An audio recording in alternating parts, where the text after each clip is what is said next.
కీర్తన 84వ కీర్తన కోరహు కుమారులు రాసినటువంటి కీర్తన ఇది.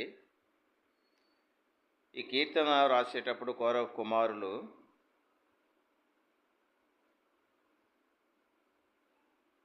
మనకు అవసరమైనటువంటి మాటలు ఈ కీర్తనలో రాయటం జరిగింది.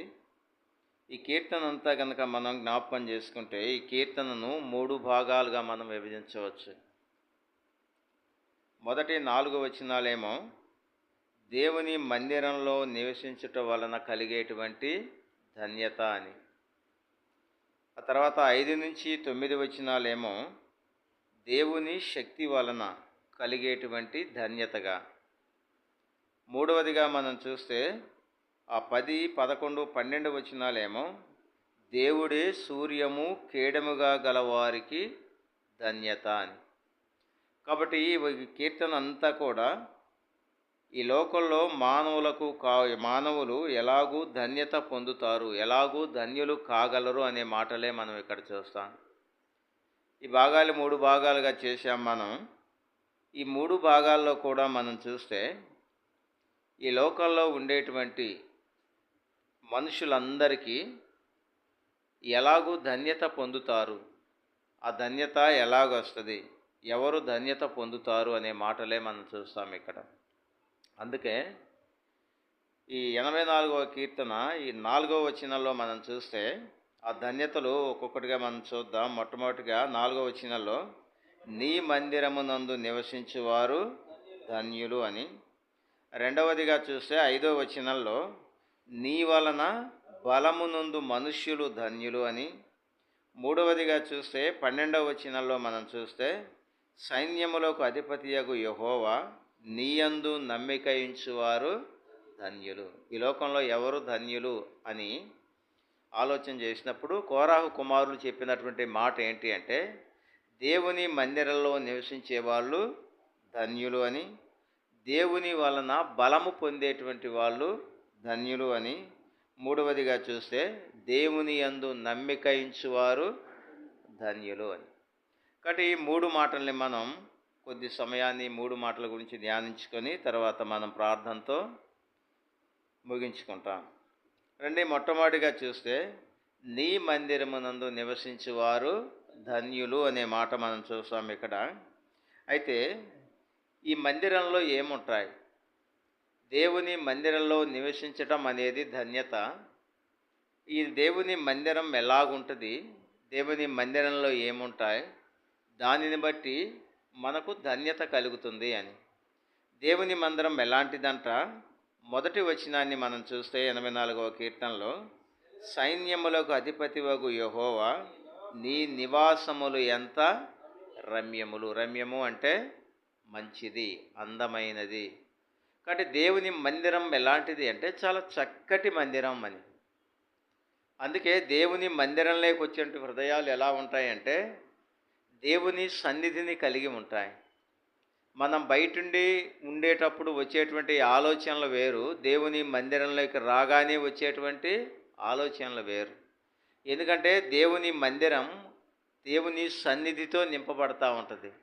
అందుకని దేవుని మందిరం ఎలాంటిది అంటే ఎంతో రమ్యమైనది, అందమైనది, లేకపోతే ఇంకా చెప్పాలంటే బ్యూటిఫుల్ అంటారు ఇంగ్లీష్లో.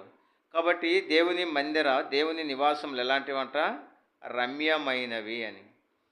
అయితే ఈ మందిరంలో ఏం దొరుకుతాయి అని మనం చూస్తే ఇదే కీర్తన 84వ కీర్తన 3వ వచనంలో కనుక మనం చూసినట్లయితే సైన్యములకు అధిపతియగు యెహోవా నా రాజా నా దేవ నీ బలిపీఠము నొద్దనే పిచ్చుకలకు నివాసము దొరికెను, పిల్లలు పెట్టుటకు వాన కోవెలకు ఊటి స్థలము దొరికెను. కాబట్టి దేవుని మందిరంలో ఏముంటుంది అంటే బలిపీఠం ఉంటుంది అని. బలిపీఠం దేనికి సాదృశ్యం అంటే ఆరాధనకు సాదృశ్యం. దేవుని మందిరంలో ఆరాధన ఉంటుంది. అంతేకాదు దేవుని మందిరంలో సమృద్ధి ఉంటుంది. అక్కడే వ్రాయబడుతూ వచ్చింది కదా, నీ బలిపీఠమునొద్ద నీ పిచ్చుకలకు నివాసము దొరికెను. ఇంకా చూస్తే ఆ క్రింద మాట కనుక మనం చూస్తే ఏమంటే పిల్లలు పెట్టుటకు వాన కోవెలకు ఊటి స్థలము దొరికెను. దేవుని వాక్యంలో చూస్తాం ఆయనే నాకు సహాయకుడు అని. ఇంకా చూస్తే యెహోవాయే అందరికీ ఏం చేసేవాడంట? మేలు చేసేటువంటి వాడు. ఆయన మందిరంలో నివాసం దొరుకుతుంది. ఆయన మందిరంలో గూటి స్థలము అంటే రక్షణ భద్రతను మనకు కలుగజేస్తూ ఉంది. దేవుని మందిరంలోకి వచ్చిన విశ్వాసి సాతాను చేత శోధింపబడడు. ఎందుకు అంటే దేవుని సన్నిధి మందిరంలో ఉంటుంది. దేవుని సన్నిధిలోకి రావడానికి సాతానికి భయం, కాబట్టి రాలేడు. కాబట్టి ఆయన నివాసాలు అంత రమ్యమైనవి అనే మాటకి ఏంటి అంటే దేవుని బలిపీఠం ఉంటుంది ఇక్కడ, ఆరాధన జరిగేటువంటి స్థలము, నివాసము దొరికేటువంటి స్థలము, పిల్లలు పెట్టుటకు భద్రత కలిగించేటువంటి స్థలము అని. ఇంకా కనుక మనం చూస్తే దేవుని వాక్యాల్లో మనం చూస్తే ఇంకా దేవుని మందిరంలో ఏముంటాయి అని కనుక మనం చూస్తే ఈ కోరహు కుమారులు ఆశపడతా ఉన్నారు దేవుని మందిరంలో ఏం దొరుకుతాయి అనే మాట. 2వ వచనాన్ని మనం చూస్తే యెహోవా మందిర ఆవరణములను చూడవలెనని నా ప్రాణము ఎంతో ఆశపడుచున్నది, అది సొమ్మసిల్లుచున్నది. దేని కొరకంట? దేవుని మందిర ఆవరణలో చూడాలి అనేటువంటి ఆశ వాళ్ళకి. ఎందుకు అంటే దేవుని మందిరంలో ఉన్న వాటిని బట్టి వాళ్ళకి ఆశ కలిగింది. ఏముందంట దేవుని మందిరంలో? జీవము గల దేవుని దర్శించుటకు. దేవుని మందిరంలో ఎవరుంటారట? జీవము కలిగిన దేవుడు ఉంటాడు. అందుకే వాళ్ళకి ఆ ఆశ, దేవుని మందిరంలో ఉండాలి అనేటువంటి ఆశ. ఆ దేవుణ్ణి దర్శించుకోవడానికి నా శరీరము ఆనందముతో కేకలు వేయుచున్నది. అందుకే మొట్టమొదటిగా ఎవరు ధన్యులు అని అంటే దేవుని నీ మందిరమునందు నివసించువారు ధన్యులు. మందిరం ఎలాంటిది అంటే రమ్యమైనది. మందిరంలో ఏం దొరుకుతాయి దానిని బట్టి మనకు ధన్యత అంటే మందిరంలో ఏం దొరుకుతాయో మనం చూస్తాం. జీవము గల దేవుడు ఉంటాడు, ఇంకా ఆరాధన ఉంటుంది, ఇంకా పిచ్చుకలకు నివాసము దొరికేటువంటి స్థలము, వానకోలికలకు గూటి స్థలము దొరికేటువంటి స్థలము ఇది అని. అంతేకాకుండా వాళ్ళకున్న ఆశ ఏంటంటే దేవుని దర్శించాలి అనేటువంటి ఆశ. అందుకే పూర్వకాలంలో భక్తులందరూ కూడా దేవుని మందిరంలోనే ఉండాలి అనేటువంటి ఆశ కలిగి ఉంటారు. ఆశ దావీదులో కూడా మనం చూస్తాం. 23వ అధ్యాయం కీర్తనల గ్రంథం చూడండి. 23వ అధ్యాయం కీర్తనల గ్రంథం 6వ వచనం. నేను బ్రతుకు దినములన్నీయు కృపాక్షేమములే నా వెంట వచ్చును. చిరకాలము యెహోవా మందిరములో నేను నివాసము చేసేదను. దావీదు యొక్క ఆశ ఏంటి అంటే చిరకాలము, బ్రతికినంత కాలం నేను దేవుని మందిరంలో ఉండడానికి ఇష్టపడతాను అంటాడు. ఏంటి కారణం అనంటే దేవుని మందిరంలో ఏముంటాయంట? జీవము గల దేవుడు ఉంటాడు, బలిపీఠం ఉంటుంది, ఇంకా రక్షణ భద్రత దేవుని మందిరంలో దొరుకుతుంది అని. అంతేకాదు దేవుని మందిరంలో ఏముంటుంది అంటే కీర్తనల గ్రంథం 122వ అధ్యాయానికి మనం వెళ్తే దేవుని మందిరంలో మనం చూస్తాం. అక్కడ కీర్తనల గ్రంథం 122వ అధ్యాయము 1వ వచనం. యెహోవా మందిరమునకు వెళ్ళుదమని జనులు నాతో అనినప్పుడు నేను సంతోషించి తిని. కాబట్టి దేవుని మందిరంలో ఏముంటుంది? సంతోషం ఉంటుంది. అందుకే కోరహు కుమారులు ఆ మాట వాడుతూ వచ్చారు, నీ మందిరమునందు నివసించేవారు ధన్యులు. కాబట్టి ఏముంటుంది దేవుని మందిరంలో అంటే జీవము గల దేవుడు ఉంటాడు, దేవుని బలిపీఠం ఉంటుంది, సంతోషం ఉంటుంది అని. ఇంకంతకంటే ధన్యత ఏం కావాలి మానవులకంటే? ఇంకేం అవసరం లేదు. అందుకే ఆ 3 మాటలు వాళ్ళు కోరహు కుమారులు చాలా చక్కగా వ్రాస్తూ వచ్చారు. దేవుని నీ మందిరమునందు నివసించువారు ధన్యులు అని. ఆ మాటే అపోస్తలుడైన పౌలు కూడా అంటాడండి. తిమోతికి రాసిన మొదటి పత్రిక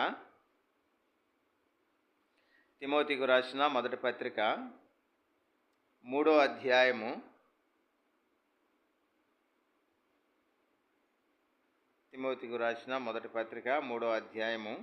15వ వచనం. అయినను నేను ఆలస్యము చేసిన ఎడల దేవుని మందిరములో అనగా జీవము గల దేవుని సంఘములో జనులు ఎలాగూ ప్రవర్తింపవలెనో అది నీకు తెలియవలెనని ఈ సంగతులను నీకు వ్రాయిచున్నాను. దేవుని మందిరంలో ఏముంటుందంట? ఇంకా జీవము గల దేవుని సంఘం ఉంటుంది. కాబట్టి సంఘ సహవాసం కలిగి ఉంటాం. కాబట్టి దేవుని మందిరంలో నివసించే వాళ్ళు ఎందుకు ధన్యులు అంటే, దేవుని మందిరంలో జీవము గల దేవుడు ఉంటాడు, దేవుని బలిపీఠం ఉంటుంది, దేవుని మందిరంలో సంతోషం ఉంటుంది, దేవుని మందిరంలో జీవము గల దేవుని సంఘం ఉంటుంది. విశ్వాసులు, పరిశుద్ధులు ఇలాగూ అందరితో కలిసి సహవాసం చేసేటువంటి ధన్యత దేవుని మందిరంలో ఉంటుంది. అందుకే కౌరవ కుమారులు ఆ మాట రాస్తూ వచ్చారు, నీ మందిరమునందు నివసించేవారు ధన్యులు అని. కాబట్టి మొట్టమొదటిగా ఎవరు ధన్యులు ఈ లోకంలో అంటే, దేవుని మందిరంలో ఉండాలి అనుకునే వారికి వాళ్ళు అలాగూ ధన్యతలో కలిగి ఉంటారు అని. కాబట్టి ఎందుకు అనంటే, ప్రభు అయిన యేసుక్రీస్తు వారు కూడా మన కొరకై ఏం చేశాడంట? ప్రాణం పెట్టాడు, ఇంకా మరణించాడు, సమాధి చేయబడి తిరిగి 3వ దినాన లేపబడుతూ వచ్చాడు. మన పాపమంతా పరిహరించి జీవము గల దేవుని సంఘంలో మనల్ని కూడా చేరుస్తూ వచ్చాడు. జీవము గల దేవుని సంఘంలో చేర్చటమే కాదు, తద్వారా మనల్ని ఏం చేశాడంట? ధన్యులుగా చేశాడు అని. కాబట్టి మొట్టమొదటిగా నీ మందిరమునందు నివసించేవారు ధన్యులు. ఎందుకు అంటే, దేవుని మందిరం ఎంతో రమ్యమైనది, దేవుని మందిరంలో బలిపీఠం ఉంది, దేవుని మందిరంలో జీవము గల దేవుడు ఉన్నాడు, దేవుని మందిరంలో సంతోషం ఉంది, దేవుని మందిరంలో జీవము గల దేవుని సంఘం ఉంది. అందుకని దేవుని మందిరంలో నివసించే వాళ్ళు ధన్యులు అని. తర్వాత రెండవదిగా కనుక మనం చూస్తే, ఇంకా రెండవది ఏంటంట? కీర్తన గ్రంథం 84వ అధ్యాయము 5వ వచనం, నీ వలన బలమునందు వారు ధన్యులు అని. కాబట్టి రెండవదిగా ఎవరు ధన్యులు ఈ లోకంలో అని అంటే, దేవుని వలన బలము పొందిన వాళ్ళు ధన్యులు అని. కాబట్టి విశ్వాసులమైన మనం ఏ రీతిగా బలాన్ని పొందుతాం? దేవుని వాక్యాల్లో కౌరవ కుమారులు అన్నారు, నీ మందిరము నివసించే వారు ధన్యులు అని. ఎందుకు ధన్యులు అంటే, వాళ్ళు చెబుతూ వచ్చారు దేవుని మందిరంలో ఏముంటాయో, దేవుని మందిరం ఎలాగుంటుందో అందును బట్టి దేవుని మందిరంలో నివసించే వాళ్ళు ధన్యులు అని. రెండవదిగా చూస్తే, నీ వలన బలము పొందు మనుష్యులు ధన్యులు అని. కాబట్టి ఎవరైతే దేవుని బలాన్ని పొందుకుంటారో వాళ్ళు ధన్యులు ఈ లోకంలో. అయితే ఎలాగూ మనం ఆ బలాన్ని పొందుకోగలుగుతాము? యెషయా గ్రంథం 40వ అధ్యాయంలో మనం చూస్తాం ఆ మాట. రండి, ఎలాగూ మనం దేవుని బలాన్ని పొందుకోగలుగుతాము అని. యెషయా గ్రంథం 40వ అధ్యాయము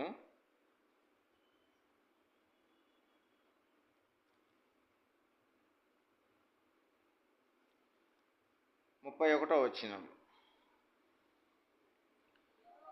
యెహోవా కొరకు ఎదురు చూసువారు నూతన బలము పొందుదురు, వారు పక్షిరాజు వలె రెక్కలు చాపి పైకి ఎగురుదురు, అలయక పరుకెత్తుదురు, సొమ్మసిల్లక నడిచిపోదురు. కాబట్టి ఎవరు దేవుని బలాన్ని మనం ఎలాగూ పొందుకుంటామంట? యెహోవా కొరకు ఎదురు చూసువారు నూతన బలాన్ని పొందుతారు. దేవుని కొరకు ఎవరైతే ఆశతో ఎదురు చూస్తారో, ఇందాక కౌరవ కుమారులు అన్నారు కదా, నీ మందిరంలో జీవము గల దేవుని దర్శించుటకు నా ప్రాణము ఆశపడుచున్నది, నా శరీరము సొమ్మసిల్లుచున్నది అని. కాబట్టి దేవుని కొరకు ఎదురు చూడాలి మనం, ఆయన సహాయం కొరకు ఎదురు చూడాలి, ఆయన మీదే ఆధారపడాలి, ఆయన ఆజ్ఞలను పాటించాలి, ఆయన ఆజ్ఞలను మేరకూడదు. ఇంకా చూస్తే ఆయన సహాయం కొరకై మనం ఎదురు చూడాలి. అలాంటి మనుష్యులు ధన్యులు అని. ఈ లోకంలో ఎవరు ధన్యులు అని అంటే, ఆయన వలన బలము పొందువారు ధన్యులు. ఆ బలాన్ని మనం ఎలాగూ పొందుతామంటే, ఆయన కొరకై మనము ఎదురు చూసేటువంటి వారిగా మనం ఉండాలి అని. కాబట్టి మొట్టమొదటిగా ఆయన బలాన్ని మనం ఎలాగూ పొందుకుంటామంటే, ఆయన కొరకై మనం ఎదురు చూడాలి. అలాగే ఎదురు చూసి పొందినటువంటి బలం ఎలాంటిది అంట? పక్షిరాజుల వలె రెక్కలు చాపి పైకి ఎగురుతారు, ఇంకా అలయక పరిగెత్తుదురు, సొమ్మసిల్లక నడిచిపోదురు. అలసట ఉండదు, సొమ్మసిల్ల ఉండదు. నూతన బలాన్ని పొంది పైకి ఎగిరేటువంటి అనుభవంలోకి మనం వస్తాము అని. కాబట్టి మొట్టమొదటిగా దేవుని బలాన్ని మనం ఎలాగ పొందుతామంటే ఆయన కొరకు ఎదురు చూసినప్పుడు ఆయన బలాన్ని మనకు ఇచ్చేటువంటి దేవుడుగా ఉన్నాడు అని. రెండవదిగా ఆయన బలాన్ని మనం ఎలాగ పొందుతాము అంటే యోహాను రాసిన మొదటి పత్రిక చూడండి. యోహాను రాసిన మొదటి పత్రిక 2వ అధ్యాయము 14వ వచనం. చిన్నపిల్లలారా, మీరు తండ్రి ఎరిగి ఉన్నారు కనుక మీకు వ్రాయిచున్నాను. తండ్రులారా, మీరు ఆది నుండి ఉన్నవానిని ఎరిగి ఉన్నారు గనుక మీకు వ్రాయిచున్నాను. యవనస్తులారా, మీరు బలవంతులు, దేవుని వాక్యము మీ యందు నిలుచుచున్నది, మీరు దుష్టుని జయించి ఉన్నారు గనక మీకు వ్రాయిచున్నాను. రెండవదిగా ఎవరు బలాన్ని పొందుతారు అనంటే దేవుని వాక్యాన్ని బట్టి నడుచుకునేటువంటి వాళ్ళు బలం పొందుతారు అని. అందుకే దేవుని వాక్యం విషయంలో ఇక్కడ ఎవరెవరికి చెప్పాడంట? చిన్నపిల్లలు ఉన్నారు, యవనస్తులు ఉన్నారు, వృద్ధాప్యంలో ఉన్న వాళ్ళు కూడా ఉన్నారని. కాబట్టి అన్ని వయసుల వారికి ఏం అవసరం అంట? దేవుని వాక్యం అవసరం. ఎవరైతే దేవుని వాక్యాన్ని కలిగి ఉంటారో వాళ్ళు బలం పొందుతారు అని. దేవుని వాక్యం అంటే ఎవరో కాదు, దేవుడే. యోహాను సువార్త 1వ అధ్యాయంలో చూస్తాం కదా, ఆది యందు దేవుడు, ఆది యందు వాక్యం ఉండెను, వాక్యము దేవుని యొద్ద ఉండెను, వాక్యమే దేవుడై ఉండెను. ఆ వాక్యాన్ని ఎవరు ఎరిగి ఉంటారో, ఆ వాక్యాన్ని ఎవరు కలిగి ఉంటారో వాళ్ళు ధన్యులు. వాక్యాన్ని కలిగి ఉండటం అంటే ఎవరైతే దేవుణ్ణి కలిగి ఉంటారో, అది చిన్నపిల్లలు కావచ్చు, యవనస్తులు, వృద్ధాప్యంలో ఉన్నవాళ్ళు. కాబట్టి దేవుని వాక్యాన్ని బట్టి బలాన్ని పొందేటువంటి వారిగా ఉంటారు అని. మూడవదిగా ఇంకా దేవుని బలాన్ని మనం ఎలాగూ పొందుతాం? రోమీయులకు రాసిన పత్రిక చూడండి. రోమీయులకు రాసిన పత్రిక 4వ అధ్యాయం.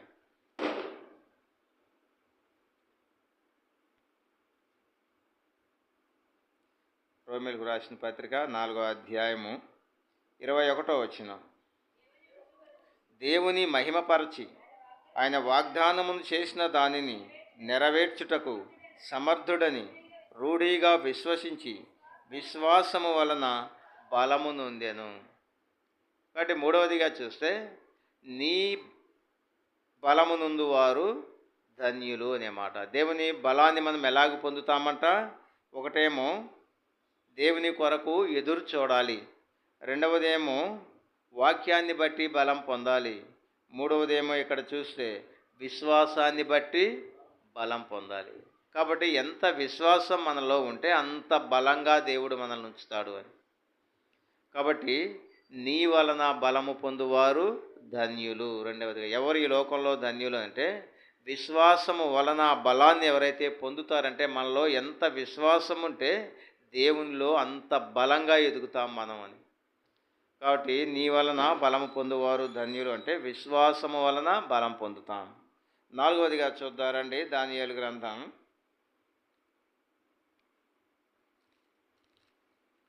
11వ అధ్యాయం.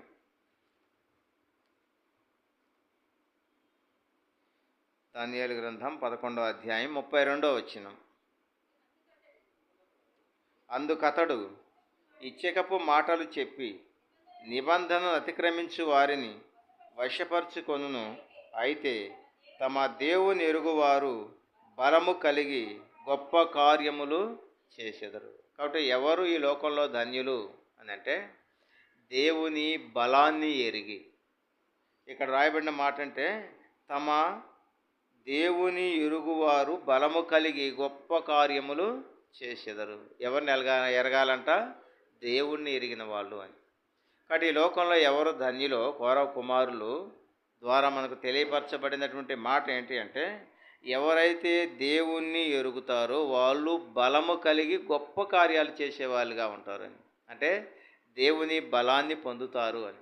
కాబట్టి నీ వలన బలము నందు వారు ధన్యులు. రెండవదిగా కాబట్టి దేవుని ఎరగాలి, దేవుని వాక్యం ఎరగాలి. కాబట్టి ఎవరైతే దేవుణ్ణి సంపూర్ణంగా ఎరుగుతారో ఎవరైతే దేవుని ఆజ్ఞలకు లోబడతారో, ఎవరైతే దేవుని మాటలు ఆసక్తిగా వింటారో, దేవుని దగ్గరకు వస్తారో, ఎందుకంటే దేవుడు అందరి దగ్గర, ఇదిగో నేను తలుపు నొద్ద నుండి తట్టుచున్నాను, ఎవడైనా నా స్వరము విని తలుపు తీసిన ఎడల నేను. కాబట్టి దేవుడే ప్రతిదినం కూడా ప్రతి వారిని పలకరిస్తూ ఉన్నాడు. ఉదయం అనే తలుపు దగ్గర నుంచొని తడుతూ ఉన్నాడు. నీవు కనుక అవకాశం ఇస్తే నీలోకి వస్తాను. ఎప్పుడైతే దేవుణ్ణి కలిగి ఉంటామో గొప్ప కార్యాలు చేయటానికి దేవుడు మనల్ని వాడుకుంటాడు అని. గొప్ప కార్యాలు చేసేవారిగా దేవుడు మనం, ఎందుకంటే దేవుని బలాన్ని మనం పొందుతాం. నీ వలన బలము పొందువారు ధన్యులు అంటే దేవుణ్ణి మనం ఎరిగి ఉంటే దేవుని బలాన్ని మనం ఎరిగి ఉంటాం. కాబట్టి దేవునితో ఎలాగూ మనము దేవునితో కలిసి నడుస్తాము. ఆనోకు 300 సంవత్సరాలు దేవునితో కలిసి నడిచినట్లుగా మనం చూస్తాం. భక్తులందరూ కూడా ఆ విధంగా దేవునితో కలిసి నడిచి బలం పొందినటువంటి వాళ్ళే. దేవుని కృప లేకుండా, లేక దేవుని బలం లేకుండా మనం ఏమీ చేయలేమండి. శత్రువుని ఎదిరించాలన్నా దేవుని బలం కావాలి. ఈనాడు ఆత్మీయంగా రక్షించబడిన మన రక్షణ విశ్వాసాన్ని కాపాడుకుంటున్నామంటే అది కేవలం దేవుడు మనకిచ్చిన బలంతో. ప్రతి నిత్యము సాతాన్ని మనం ఎదుర్కొనే వారిగా మనం ఉంటున్నాం.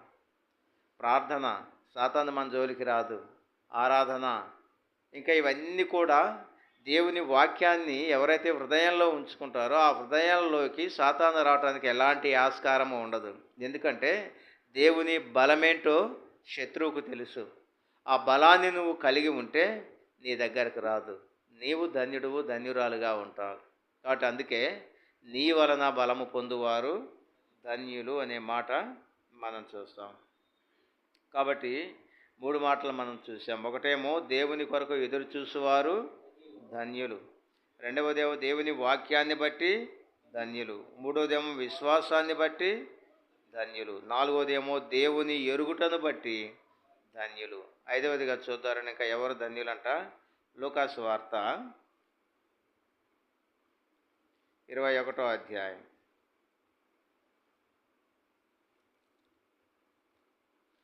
లూకాసు వార్త 21వ అధ్యాయము 36వ వచనం.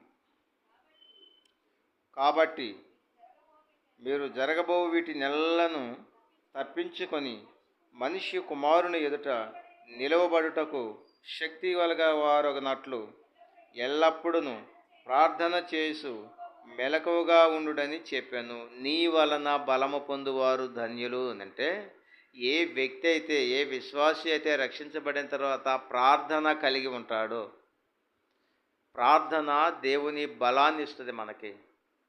ఎప్పుడైతే మనం ప్రార్థన చేసుకొని బయలుదేరతామో, ప్రార్థన చేసుకొని రోజును ప్రారంభిస్తామో, ప్రార్థన చేసుకొని ఆ రోజుని ముగిస్తామో, చూడండి ఆ రోజు గొప్ప కార్యాలు మన జీవితాల్లో జరుగుతాయి. ఎక్కడ కూడా తొట్టిల్లేటువంటి సమస్య ఉండదు. ఎక్కడ కూడా మనం పడిపోయేటువంటి వారిగా మనం ఉండం. ఎందుకంటే ఆ ప్రార్థన బలం ఆ రోజంతా మనల్ని కాపాడుతుంది. ఆ రోజంతా ప్రార్థన మన చుట్టూ కాపలా ఉంటుంది.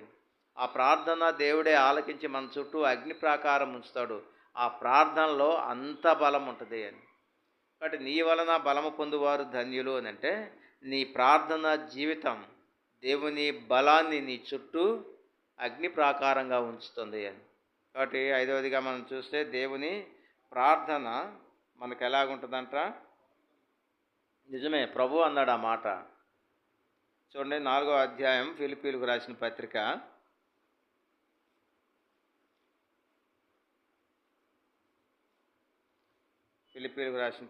4వ అధ్యాయం 13వ వచనం. నన్ను బలపరచువాని యందే నేను సమస్తము చేయగలను.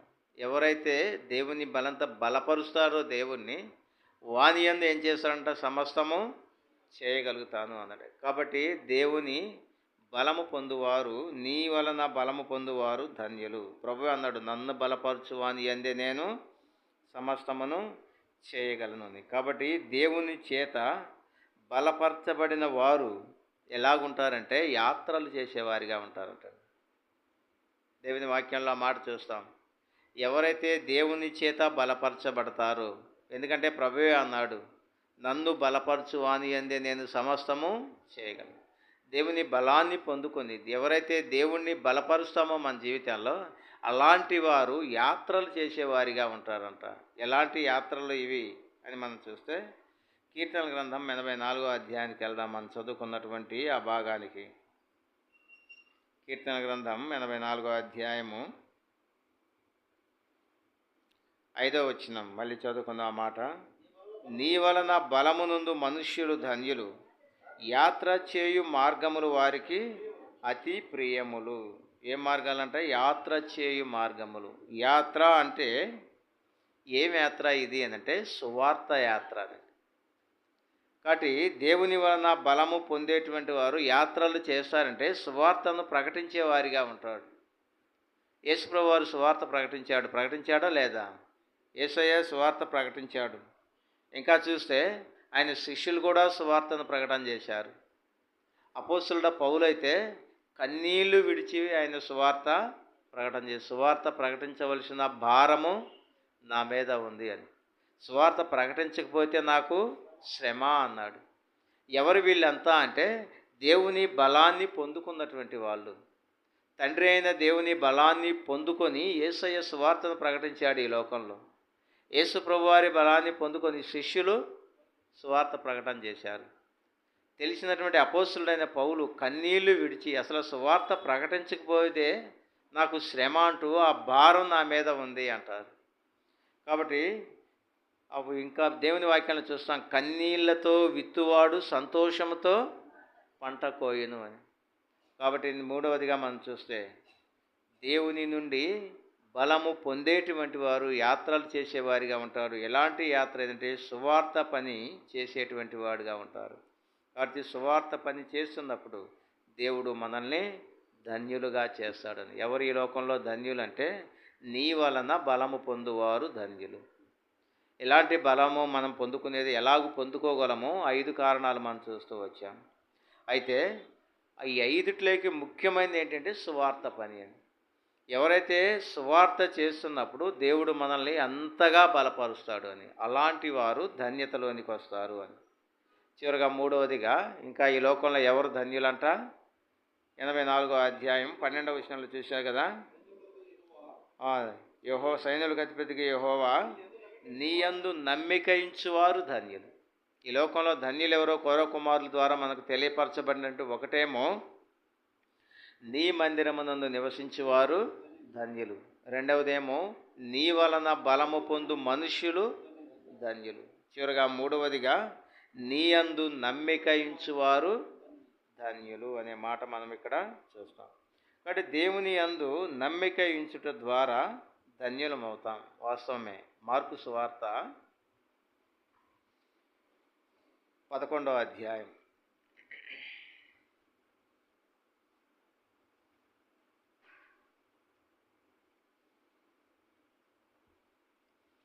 మార్కు సువార్త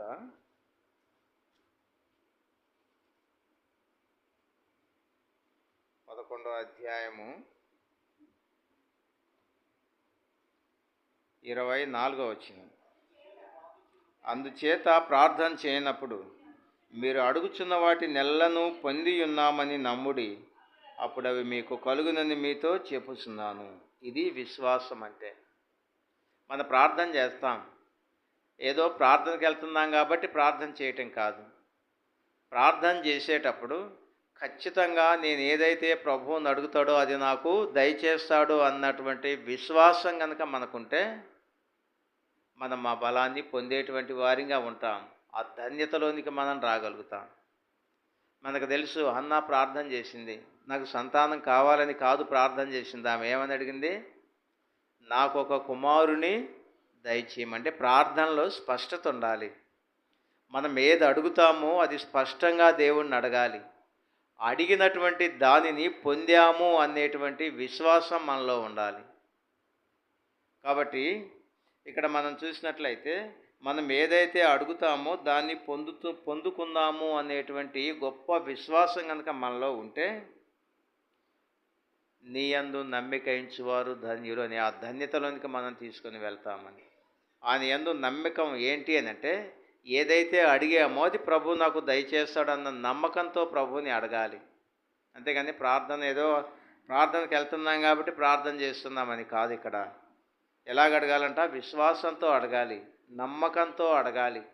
అది పొంది ఉన్నాము అన్న నమ్మకం మనకుంటే నీ యందు నమ్మిక ఉంచేవారు ఆ ధన్యతలోనికి మనం వస్తాము అని. ఇంకా మనం చూస్తే అదే మార్కు సువార్త 9వ అధ్యాయము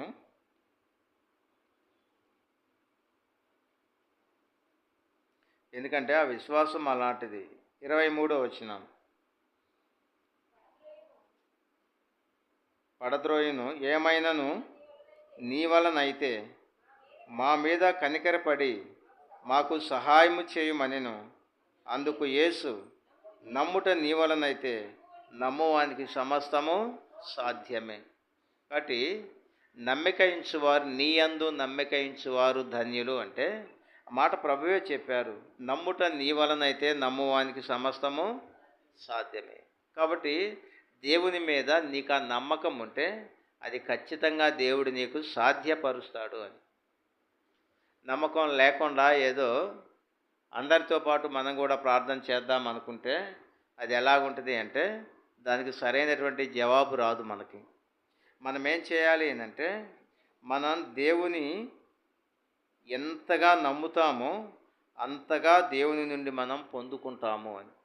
ఎంత నమ్మకంతో దేవుని దగ్గరకు వస్తామో, నా ప్రభువు నా కొరకు ఏం చేశాడని మనం ఆలోచన చేసినప్పుడు, ఇదిగో నా కొరకు ప్రభు చేసినటువంటి కార్యాన్ని మనం జ్ఞాపకం చేసుకుంటే, నా కొరకు ఇంత చేసిన ప్రభు ప్రాణం కూడా పెట్టాడు. నా కొరకు ప్రభు నా కొరకు ప్రాణం పెడితే నేను అడిగింది నాకు దయచేయడా అనేటువంటి విశ్వాసం నమ్మకంతో ప్రభు దగ్గర ఉంటే ఆయన యందు నమ్మిక ఉంచేవారు ధన్యులు. ఆ ధన్యతలోనికి నీవు నేను తీసుకొని రాబడతాము అని. కాబట్టి మనం దేవుణ్ణి ఎంతగా నమ్ముతామో అంతగా దేవుని నుండి మనం పొందుకుంటాము అని. కాబట్టి ఆయన యందు నమ్మిక ఉంచాలి అని. ఇంకా మనం చూస్తే దేవుని వాక్యంలో యోహాను సువార్త 11వ అధ్యాయం చూడండి. యోహాను సువార్త 11వ అధ్యాయము 40వ వచనం. యోహాను సువార్త, అందుకు యేసు, నీవు నమ్మిన ఎడల దేవుని మహిమను చూతువని నేను నీతో చెప్పలేదా? అంటే ఎంత ప్రాముఖ్యమైన మాట ఏదో. నీ యందు నమ్మిక ఉంచువారు ధన్యులు. ఆయన యందు నమ్మిక ఉంచితే మనం ఏం చేస్తామంట? దేవుని మహిమను చూస్తామంట. దేవుని మహిమను చూసేటువంటి ఆధిక్యతలోనికి మనం తీసుకెళ్తాం. కాబట్టి మూడవదిగా, నీ యందు నమ్మిక ఉంచువారు ధన్యులు. కాబట్టి నమ్ముట నీ వలనైతే నమ్మువానికి సమస్తము సాధ్యమే అని ప్రభువే అన్నాడు. అయితే ఇక్కడేమో నీవు నమ్మిన ఎడల దేవుని మహిమను చూస్తావు అని. వాస్తవం ఒకసారి యుద్ధం జరుగుతూ ఉంటే యుద్ధంలో సైనికులు ఉన్నారంట చాలామంది. ఆ సైనికులు ఒక క్రైస్తవుడు విశ్వాసి రక్షణ పొందిన ఆయన కూడా ఉన్నాడంట సైనికుల్లో. ఈ సైనికుల్లో ఈ రక్షణ పొందినటువంటి ఈయన పని ఏంది అని అంటే, పగలంతా వాళ్ళు యుద్ధం చేసేవాళ్ళు. మిలిటరీలో ఏ పని కావాలంటే ఆ పని చేసి సాయంత్రానికి ఏం చేసినట్టు వాళ్ళందరికీ సువార్త ప్రకటించేవాడంట. యేసు ప్రభువుని గురించి వాళ్ళందరికీ చెప్పేవాళ్ళంట. అయితే ఒకరోజు ఏమైందంటే వాళ్ళందరూ అనుకున్నారంట, వాళ్ళందరూ కూడా ఎవరు అనంటే యేసు ప్రభువు మీద నమ్మకం లేనటువంటి వాళ్ళు. అక్కడ ఉన్నటువంటి ఒకే ఒక్క ఆయన, ఈయనొక్కడే నమ్మకస్తుడంట. అందుకని ప్రభువు మీద ఉన్నటువంటి ఆసక్తిని బట్టి అందరికీ ఏం చేసేవాడంటే సువార్త ప్రకటించేవాడు. దేవుని వాక్యం వాళ్ళకి చెప్పేవాడు. ఇదిగో నా దేవుడు ఇలాంటి వాడు, నా దేవుడు అద్భుత ఆశ్చర్య కార్యాలు జరిగించేటివాడు, నా దేవుడు అందరి దేవుళ్ళలాగా ఉండేటువంటి దేవుడు కాదు. ఏదైతే వాగ్దానం చేస్తాడో ఆ వాగ్దానాన్ని నెరవేరుస్తాడు. ఇశ్రాయేలుకి ఇచ్చాడు వాగ్దానం. కొన్ని వందల సంవత్సరాల తర్వాత జ్ఞాపకం చేసుకుని వాళ్ళని బానిసత్వం నుంచి బయటికి తీసుకొచ్చాడు. కాబట్టి వాగ్దానం చేసిన దేవుడు ఖచ్చితంగా నెరవేర్చేటువంటి దేవుడు. ఇంకా ఆ విధంగా క్రమంలో చెబుతూ యేసుప్రభువారు ఈ లోకానికి ఎందుకు వచ్చింది, యేసుప్రభువారి ద్వారా ఏ మేలులు పొందింది, ఇవన్నీ చెబుతూ మనం పరలోకం వెళ్ళాలంటే మనం ఏ విధంగా ఉండాలనే దాన్ని కూడా సువార్త ప్రతిరోజు ప్రకటించేవాళ్ళంట. అయితే విని విని విని వాళ్ళకి ఎలాగైనా ఇతని చేత ఇది మాన్పించాలి అనుకున్నారు. అనుకొని వాళ్ళకంటే పై అధికారికి చెప్పాడంట. అయ్యా ఆయన సంగతి ఏందో చూడయ్యా, ఆయన దెబ్బ మేము భరాయించలేకున్నాం, ప్రతిరోజు ఇదే అంటున్నాడు. ఏదన్నా కాసేపు అలసట తీరుదామని కూర్చోంగలనే మొదలు పెడతాడయ్యా. మేము యాడినాం ఈ సోప అంతా, ఏదో చూడమని అడిగితే అప్పుడు ఆఫీసర్ వచ్చి అన్నాడంట, నీ దేవుణ్ణి మేము నమ్మాలంటే అదిగో అక్కడ జీబు ఉంది, ఆ జీబుని కొంత దూరం నడుపుకుంటూ వెళ్ళి అక్కడ పార్కు చేయి అన్నాడంట. ఆ జీబుని నడుపుకుంటూ వెళ్ళి అక్కడ విడిచిపెట్టు అన్నాడంట. ఈయనకేమో జీబు నడవటం రాదు. ఇప్పుడు ఏం చేయాలో అర్థం కాలేదంట. సరే ప్రభువా, నీకోసం వీళ్ళు ఎన్నన్నా నేను నీ మాటలు చెబుతా ఉన్నాను కాబట్టి నాకు రాదు నడపటం, నువ్వేదన్నా చెయ్యి, ఈ కారును మాత్రం నేను అక్కడికి తీసుకెళ్ళాలని ఎక్కి నడుపుకుంటూ పోయి కొంత దూరం వెళ్ళి పార్క్ చేశారంట. వాళ్ళందరికీ ఆశ్చర్యం వేసిందంట. అసలు వాళ్ళకి అర్థం కాలేదంట. ఇతనికేమో కారు నడపడం రాదు, సరే నడపకపోతే రాకపోయింది, ఎలాగో ఒకలోగా స్టార్ట్ చేసి తీసుకెళ్ళాడు అనుకుందామా అనుకుంటే అసలు ఆ కారులో ఉన్న ఇంజిన్ పనికి రాదంట. ఆ ఇంజిన్ అసలు పనిచేయదంట. ఆ పని చేయనటువంటి ఇంజిన్ నడుపుకుంటూ అంత దూరం వెళ్ళేటప్పటికి ఆ కార్యాన్ని చూసినట్టు వీళ్ళందరూ కన్నీళ్లతో వచ్చి ఆ సైనికుడి దగ్గర అందరూ చేరి మోకరిల్లారంట. అయ్యా నీ దేవుడు గొప్ప దేవుడు, ఎన్నో సంవత్సరాలుగా ఆడ పడింది ఆ జీవు, కాబట్టి నీ దేవుడు ఎలాంటి వాడునంటే అసలు పనికిరాని దాన్ని కూడా పని చేయించగలిగిన గొప్ప దేవుడు నీ దేవుడు అని వాళ్ళందరూ ఆ మాట విని వాళ్ళందరూ ఏం చేసినట్టు ఆసక్తితో ఆ ప్రభుని నమ్ముకొని అక్కడి నుంచి వాళ్ళందరూ కూడా క్రైస్తవులుగా ఉన్నారంట. కాబట్టి ఎలాంటి బలం ఇది ఏంటంటే నీ యందు నమ్మిక ఉంచువారు ధన్యులు అని. ఈ లోకంలో ఎంత ధన్యత సంపాదించుకున్నాడో ఆ మిలిటరీ ఆయన అంటే ఆ సైనికుడు యేసు ప్రభు వారి గురించి చెప్పడమే కాదు, యేసు ప్రభు వారు చేసినటువంటి అద్భుతమైన ఆశ్చర్యమైన కార్యాన్ని వాళ్ళందరూ చూసి విస్మయం ఉంది. మరలా ప్రభు దగ్గరకు వచ్చి, అయ్యా నీ దేవుడే గొప్ప, నువ్వు నమ్ముకున్న దేవుడు, నువ్వు ప్రతిరోజు చెప్పేటువంటి నీ మాటలు మేము వినలేక ఇది ఈ ఆఫీసర్ని నీ దాకా పంపించాము, నువ్వేం చేసావంట, నీకు కారు డ్రైవింగ్ రాదు, సరే ఇది రాకపోయింది, అసలు ఎన్నో సంవత్సరాల నుంచి మూలబడింది ఆ వ్యాను, ఇది ఎన్నో సంవత్సరాల నుంచి మూలబడింది, నేను కూడా చూస్తున్నాను, ఇది ఎట్ట కదిలిద్దని నువ్వు అనలా, విశ్వాసంతో వెళ్ళావు, దేవుని మీద నమ్మకం ఉంచావు, వెళ్ళి కారు ఎక్కావు, నడుపుకుంటూ వెళ్ళావు, ఇది నీ దేవుడు చేసిన గొప్ప కార్యం అని వాళ్ళందరూ కన్నీళ్లు విడుస్తూ ఆ రోజు నుంచి వాళ్ళందరూ కూడా ప్రభువుని అంగీకరించి అందరూ కూడా రక్షించబడ్డారంట. కాబట్టి ఇది దేవుని వలన బలము పొందేటువంటి వాళ్ళు ఎంత ధన్యులు అంటే ఈ లోకంలో వాళ్ళకంటే ధన్యులు లేరు అని. కాబట్టి కౌరవ కుమారులు చెప్పినటువంటి ఆ 3 మాటలు ఎంతో శ్రేష్టమైనవి. ఎవరు ఈ లోకంలో ధన్యులని చెప్పారు వాళ్ళు? ఒకటేమో నీ మందిరమునందు నివసించేవారు ధన్యులు, రెండవదేమో నీ వలన బలమునందు మనుష్యులు ధన్యులు, మూడవదిగా చూస్తే నీ యందు నమ్మిక ఉంచువారు ధన్యులు అని. కాబట్టి ఇలాంటి ధన్యతలోనికి మనం కూడా రావాలి అని దేవుని ఆశ. రక్షించబడ్డాం, ప్రభుని అంగీకరించాం, ఈ లోకంలో ఈ ధన్యతలను పోగొట్టుకుంటే మనం ఎందుకు పనికిరామండి. అయితే మనం ఏం చేయాలంట? ఎందుకు ఆయన మందిరంలో నివసించాలో మనం చూసాం. ఎందుకు నివసిస్తామంట? దేవుని మందిరంలో జీవం గల దేవుడు ఉన్నాడు, దేవుని బలిపీఠం ఉంది, అక్కడ దేవుని ఆరాధన ఉంది, దేవుని సంఘం ఉంది. అందుకని దేవుని మందిరంలో నివసించడానికి ఎవరైతే ఇష్టపడతారో వాళ్ళు ధన్యులు ఈ లోకంలో. రెండవదిగా కనుక మనం చూస్తే నీ వలన బలము పొందువారు ధన్యులు. ఎలాగూ ధన్యులంట? వాళ్ళు దేవుని కొరకు ఎదురు చూడాలి, ఇంకా దేవుని వాక్యాన్ని బట్టి దేవుని మీద నమ్మకం ఉంచాలి, ఆయనను ఎరుగుట వలన విశ్వాసంతో ధన్యులకు వస్తారు, ప్రార్థించటం వలన ధన్యులుగా చేయబడతారు. మూడవదిగా చూస్తే ఆయన యందు ఏం చేయాలంటే నమ్మిక ఉంచాలంటే విశ్వాసం ఉంచాలి, అడిగినవన్నీ పొందుకున్నాము అనేటువంటి నమ్మకంతో ప్రభు దగ్గరికి వెళ్ళాలి. ఆ సైనికుడిని చూసాం, ఆ సైనికుడు ద్వారా దేవుడు అద్భుత ఆశ్చర్య కార్యాలు జరిగించాడు. ఈ లోకంలో అంతకంటే ధన్యత లేదు. కాబట్టి ఈ లోకంలో ధన్యులుగా జీవించాలి అంటే ఆయన మందిరాన్ని కలిగి ఉండాలి. రెండవదిగా ఆయన బలాన్ని కలిగి ఉండాలి. మూడవదిగా ఆయన యందు నమ్మిక ఉంచాలి.